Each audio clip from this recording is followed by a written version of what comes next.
भगवान कहते खूब ले जाओ, आपके कहाँ 56 भोग, ये ब्रजवासियों का भोग है, यहाँ कमी नहीं होती किसी बात की। बोले अच्छा। तो नारद जी महाराज थोड़ा सा प्रसाद लेकर के और सीधे मालूम है कहाँ पहुंचे हैं? सीधे स्वर्ग में और इंद्र के पास पहुंचे हैं। और इंद्र से जाकर के कहा है कि लो ये मैं लड्डू लेकर के आया हूँ, इसका प्रसाद पाओ। बोले ये काहे का लड्डू? बोले ये 56 भोगों से संयुक्त लड्डू है और आपके लिए लेकर के आया हूँ। इंद्र ने पूछा है प्रभु आप तो बड़े प्रसन्न दिख रहे हैं, क्या बात है, कहां से आ रहे हैं? तो उन्होंने कहा कि मैं ब्रज से आ रहा हूं। आप ब्रज से आए हैं? बोले हाँ, और वहीं से मैं ये लड्डू लेकर के आया हूं। किस उपलक्ष्य में? बोले वहां पर जो है तुम्हारी जो पूजा होती थी उस पूजा को बंद करा करके वो छोटे से कन्हैया ने अपने ब्रज के ठाकुर गिरिराज की पूजा को प्रारंभ करा दिया है और उसी का ये प्रसाद है, पाइए। तो जैसे ही प्रसाद पाने के लिए कहा है, इंद्र ने ले तो लिया लेकिन साइड में रख दिया है। और गणम सांवर्तकम नामो मेघानाम चांत कारण, सांवर्तक नाम के गणों को बुलाया है। किस लिए?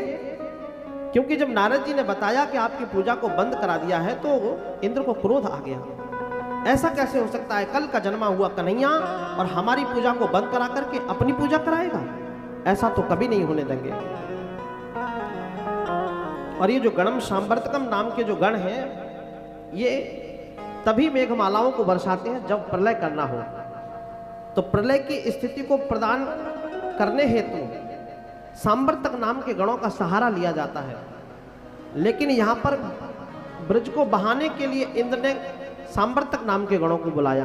कहने का तात्पर्य यह है कि आदमी पद के मद में इतना अंधा हो जाता है, इतना ईर्ष्यालु हो जाता है कि उसको सामने वाले की हानि किस प्रकार से करनी है उसका पैमाना लगाते हुए जितनी हद तक जा सकता है उतनी हद तक जाकर के उसकी हानि पहुंचाता है उसको, कि कहीं मेरा पद न चला जाए। प्रेम से कहिए। अब बताओ, मेघमालाओं में यदि मूसलाधार बारिश करानी थी तो किन्हीं और गणों से करा देता, लेकिन सांवर्तक नाम के गणों से जिनका भगवान प्रलय में सहारा लेते हैं और उनको बुला करके और उनसे कहना कि जाओ जाकर के ब्रज को बहा दो। सांवर्तक नाम के गणों ने सहारा लिया है और लेकर के बंद करा आगे बढ़ा देंगे। प्रेम से कहिए।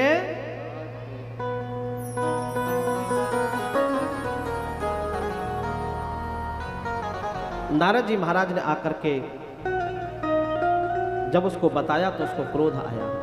सांवर्तक नाम के गणों को भेज करके मूसलाधार बारिश कराई है और आज ब्रज जो है बहाने के भाव से सांवर्तक मेघमालाओं का वर्षण कर रहे हैं, मूसलाधार बारिश हो रही है। अब जब मूसलाधार बारिश प्रारंभ हुई है तो सारे ब्रजवासियों ने आकर के ठाकुर जी से कहा है कि प्रभु हमने तो आपसे पहले ही कहा था कि आप ऐसा नहीं कराओ। आप यदि इंद्र की पूजा को बंद करा दोगे तो इंद्र नाराज होकर के कुछ न कुछ प्रकोप जरूर प्रदान करेगा। और देख लो ये कितनी बड़ी भारी मूसलाधार बारिश प्रारंभ हो गई है, अब हमारी कौन रक्षा करेगा। जब ब्रजवासी जन सभी गिरिराज महाराज की शरण में आए तो उन्होंने आकर के कहा है, सबने हाथ जोड़ करके बोला है, गिरिराज धरण हम तो तेरी शरण, गिरिराज धरण हम तो तेरी शरण, तेरी शरण प्यारे तेरी शरण, गिरिराज धरण हम तो तेरी शरण। सारे ब्रजवासी जन जब आ गए, आकर के प्रार्थना की है, भगवान ने उनकी प्रार्थना को स्वीकार किया है और ब्रजवासियों से कहा है कि भैया नेत्रों को बंद कर लो। और जब जब भगवान नेत्र बंद कराते हैं समझ लो कुछ न कुछ चमत्कार करने वाले हैं। और चमत्कार करते हुए नेत्रों को आज ब्रजवासियों ने बंद किया है। भगवान ने गिरिराज जी से कहा है कि ठाकुर हमने आपकी पूजा कराई, आप इस ब्रज के राजा हैं, आज ब्रजवासियों ने आपकी पूजा करी है और आप इनकी अगर रक्षा नहीं करोगे तो आपसे इनका भरोसा उठ जाएगा और आपका कर्तव्य बनता है कि आप इन सब की रक्षा भी करो। इसलिए आप इनकी रक्षा कैसे कर सकते हो?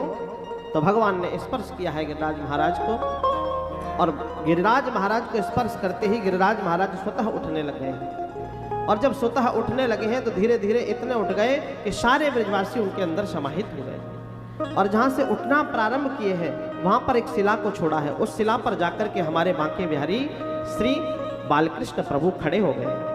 और आज हमारे प्रभु 7 वर्ष के हैं केवल, और 7 वर्ष के आयु में भगवान ने 7 कोस के गिरिराज को सहज में उठा करके और अपने हाथ पर रख लिया।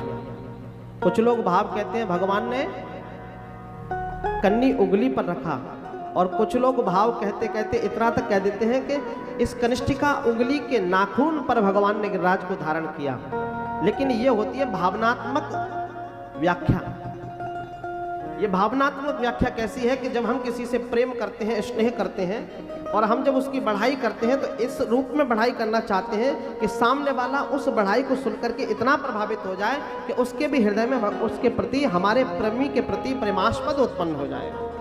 इस प्रकार से हम उसकी बढ़ाई करते हैं। लेकिन भागवत जी में लिखा है कि भगवान ने अपने बाएं हाथ पर गिरिराज को उठाया है। भक्त कहते हैं बाएं हाथ पर नहीं उठाया, ब्रजवासी कहते हैं उंगली पर उठाया है। और उंगली पर उठाने की बात को स्वीकार करते हुए ब्रजवासियों के भी भक्त कह देते हैं कि उंगली पर ही नहीं भगवान, हमने तो देखा भगवान ने कनिष्ठिका उंगली के नाखून पर उठाया। बोले गिरिराज महाराज की जय हो। बोले गिरिधारी भगवान की जय हो। आज सभी ब्रजवासियों से कहा भैया घबराओ नहीं, जिसकी हमने पूजा की है वही हमारी रक्षा करेगा।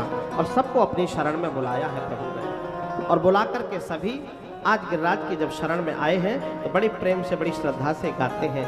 आइए सभी लोग